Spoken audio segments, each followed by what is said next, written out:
Welcome. In this video we are continuing our look at shaping crochet, and this time we are looking at the invisible decrease. If you would like a more in-depth look at decreases in general, please check out my part 1 video. This technique is usually used in amigurumi projects, and it makes your decreases look less noticeable. So if you've ever noticed small holes or uneven spots in your work, this stitch should help minimize that. As this is normally an amigurumi technique, it is mainly done in double crochet, but can be done in other stitches using the same starting point. I will be doing this in UK terms, so let's take a look at how to perform this stitch. Step 1 is to insert your hook into the front loop only of the first stitch to be decreased. Step 2 is to now insert your hook into the front loop only of the next stitch. You now have 3 loops on your hook, 2 front loops and your working loop. Step 3 is to yarn over and pull back through the first 2 loops. If this was a normal double crochet, this would be like pulling the yarn back through your single stitch, and this then leaves 2 loops on your hook.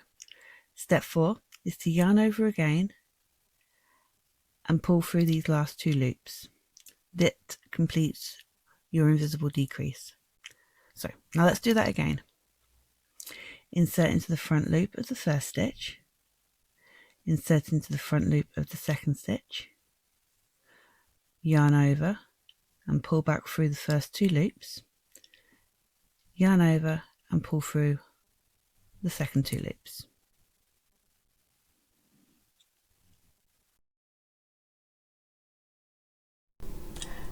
Time to take a closer look at this stitch. Identifying this stitch is a little hard, as that's the point of this stitch. However, most stitches are sitting on top of the stitch in the row below, or maybe slightly offset from it. So you're looking for a stitch that is sitting between 2 stitches of the row below, like the one highlighted. In a written pattern, the invisible decrease will be abbreviated to INV DEC, or simply DEC, where the pattern notes say all decreases should be invisible ones. When it comes to charted patterns, I've not found a symbol for this stitch. Maybe that's because most amigurumi patterns don't come with charts. From my research, I think if it is in a chart, it would be the same as a crochet 2 together, with a mention in the notes. But personally, if I was making a symbol for this stitch, I think it could be the crochet 2 together symbol, with the front loop only symbol under it. Thank you for watching. Please let me know what project you are currently working on in the comments section below, and if you found this tutorial helpful, don't forget to like and subscribe.